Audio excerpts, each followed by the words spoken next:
let's continue on burrs. When you're working your knife as a beginner and you form your first burr, most of us tend to work one side of the knife first to form a burr, then go to the other side of the knife and form a burr.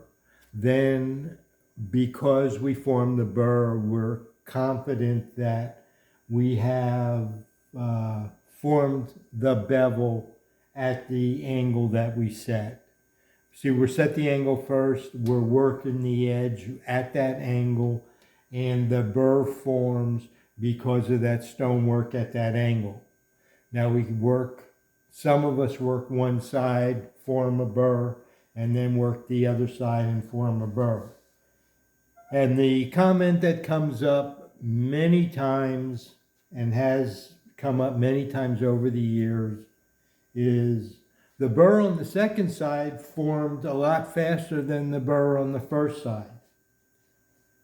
Well, yeah, that probably is the case.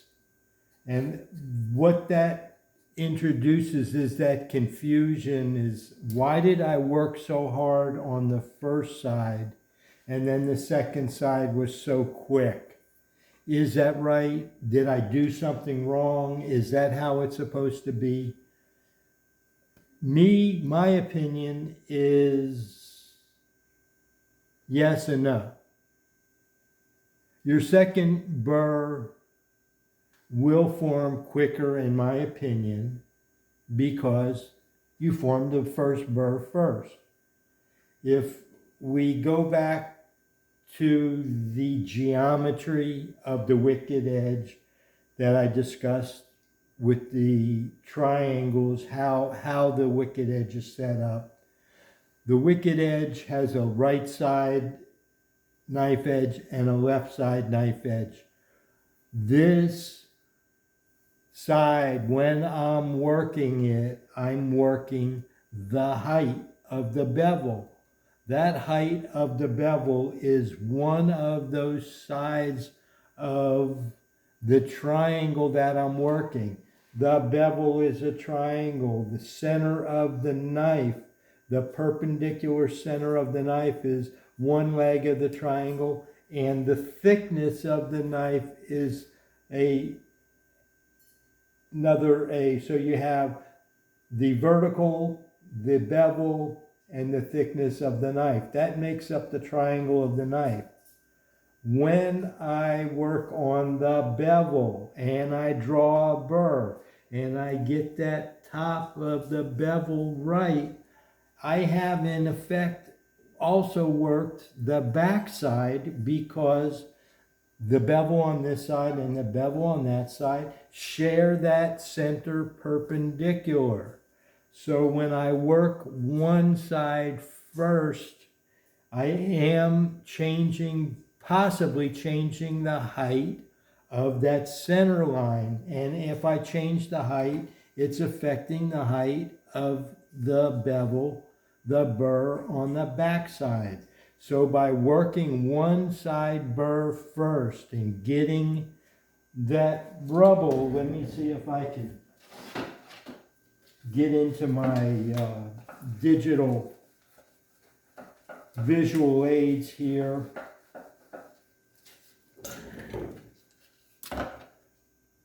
We have the knife bevel. The knife is rough and crusty. We're scrubbing it or whatever we're doing to draw that burr, and we're flattening out that bevel on this side, and we're getting rid of this top as we roll it over, and this side is essentially becoming shorter. In essence, the back side, because they share that center line, in essence, the backside bevel may be becoming shorter also. So in simplest terms, I hope I didn't get you too confused. In simplest terms, when you work the first side of the knife, you are in essence working the second side of the knife because they share that center line. That edge height is shared by both. So when you work one side, if you do something to affect the edge height, it may reduce the edge height on the back side, and in essence, that burr will form sooner, quicker than when you work the front side. Cool. That said, that doesn't mean you're done. Just because you got the burr, that's not, okay, I got a burr, let's move on. You may need to continue working this side even though you get the burr, because that's when you start looking at your bevel heights.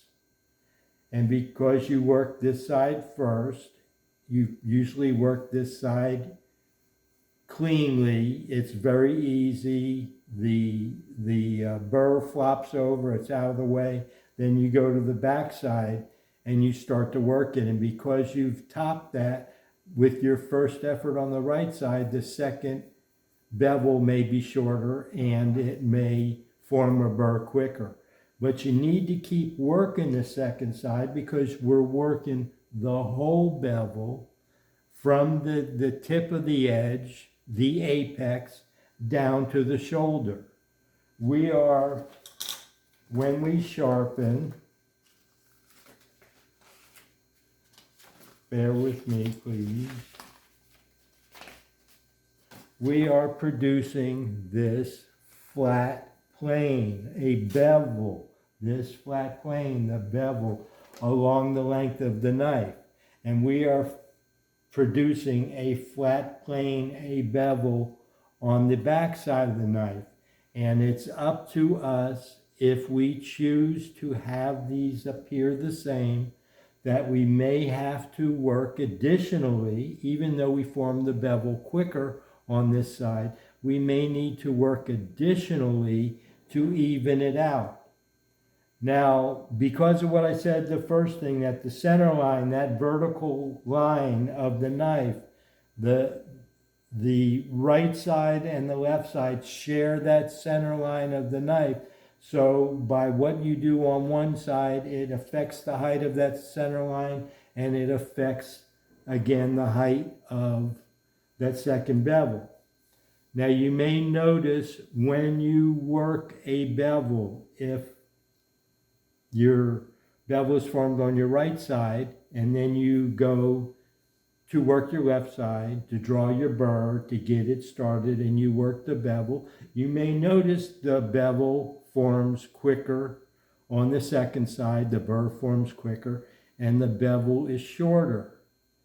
Now sometimes when you work the bevel, if this bevel on the left side is shorter, the common sense, the logic of it would be, well, if I work it more, I'm going to extend that plane down from the tip lower and make that bevel higher. But at the same time, when we're working that bevel, that plane, we're working the whole flat plane. And as we work the plane, we are possibly wearing away that steel and moving away from the tip, moving down further on the knife. We're losing the burr, and that steel, when we work alternately one side then the other to keep it even, and those bevels are getting shorter as we lose steel on the top, and they're growing again as we work that bevel lower down on the knife. So what we do working one side of the knife affects the height of the bevel on the other side. I'm going to repeat that. Whatever we do on the first side of the knife may affect the height of the bevel on the second side of the knife. And sometimes it's counterintuitive. Sometimes in order to make the bevel the height that you strive for on the left side, you have to work the right side. And as you work that bevel, as the height of these bevels change, as you work more steel, your edge can, because of the height of these bevels change, your edge can move center on the steel. So not only are we looking to balance the height of the bevels, that's an aesthetic thing, a way it appears to us, a pleasing look, we're also trying to balance that point in the thickness of the knife centered on the knife. Now I'm going to come back and we're going to talk about one more thing and try and tie this all together. Thanks.